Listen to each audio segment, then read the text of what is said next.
Hello, welcome back to my channel Lomzy Sews. In today's sewing tutorial, I'm going to show you how to cut and sew this lovely structured sleeve. Is a gong sleeve. If that's what you want to learn, make sure not to skip any part of this video. It's a very simple tutorial, so relax and let's do this. To draft the sleeve, we are going to be using our basic sleeve block to draft this. So you need your basic sleeve block. I've already added all the sewing allowance, all the hemming allowance. So we are going to make a slash and spread. We are going to be using a slash and spread method. So I'm going to share this into 6 equal parts and I'm going to cut it open and we'll make the slash and spread. So basically what I'm trying to make now is a gathered sleeve. The same process you use in making a gathered sleeve, that's the same process I'm going to be making now. So if you know how to make a gathered sleeve with freehand, then by all means do the same thing and follow me up when I'm sewing the structured sleeve. So this is it. I've gone ahead and spread it out. Oh my word. So I'm going to just mark out with the sleeve head the way it is. You guys know I already told you I've already added all the sewing allowances before I started making the slash and spread. So I'll go ahead and cut this out. I'll use this to cut out on my fabric. So this is on my pattern paper. So if you know how to use your free hand to cut a gathered sleeve, you go ahead and do that. By the way, what I made sure is that this sleeve is 2 times the original sleeve, round sleeve measurement. So I have here 30 inches. So my fabric is already fused. I use paper gum stay to fuse my fabric.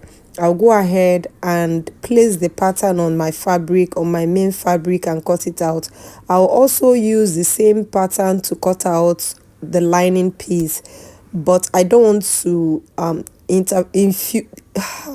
I don't want to interface the lining. You can go ahead and interface your lining if you want to.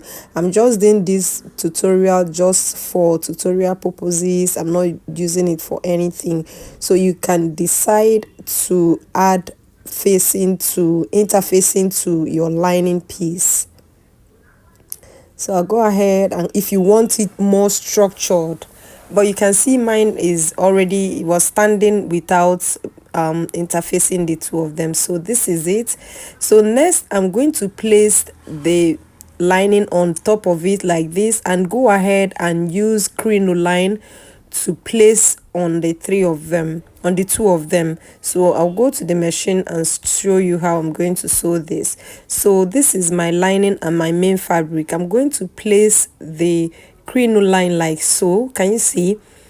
I'm sewing 1/2 inch, but I made the crinoline to be 0.25. So when I sew it, I'll have 1/2 inch in the hole.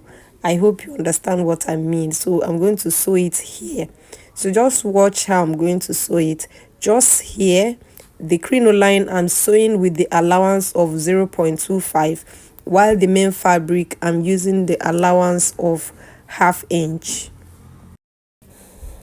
Sorry, I don't want to I muted my background because my students are making a lot of noise.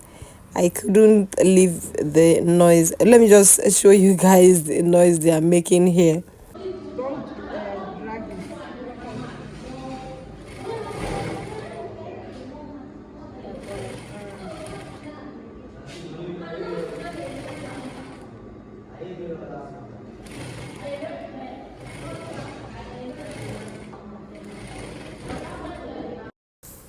So guys, you can hear their noise.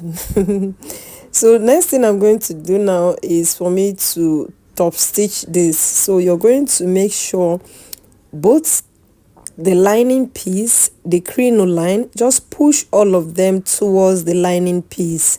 It's very important. Make sure you guide it. This is going to be difficult for you to do, but make sure you just keep arranging it as you sew. So I'll just take my time, make sure I push it over to the lining piece and go ahead and sew it. That way all the allowances will go towards the lining piece, giving it some structure. So I'll go ahead and do that now.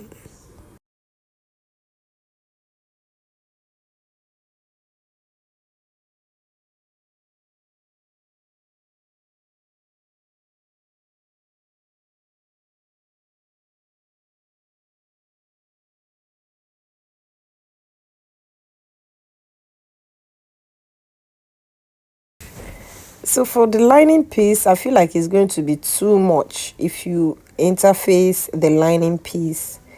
So you can see mine was already, the structure was standing because of the crinoline. So you can decide not to use crinoline for yours. Just do the same method as I have done and you get the same result.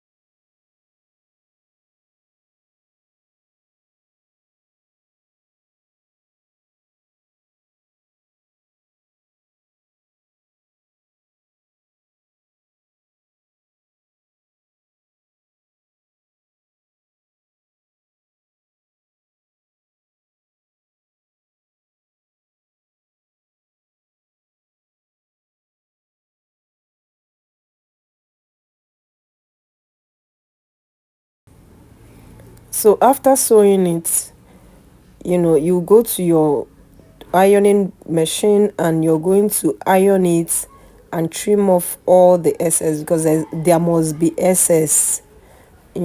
Just you go ahead and trim it. So I'll go to my ironing board now and iron it. Can you see how it's already standing? Can you see? Yeah, so I'll go ahead and iron this and let's cut out the excess.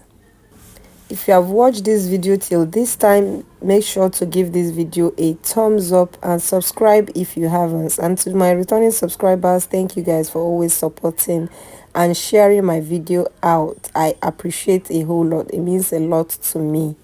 So after cutting out this excess, you already have your fitted sleeve. You're going to go ahead and take this one now and gather it like this and place it on your already existing sleeve and sew it. Can you see how it is? Yeah, I'll see you guys in my next video.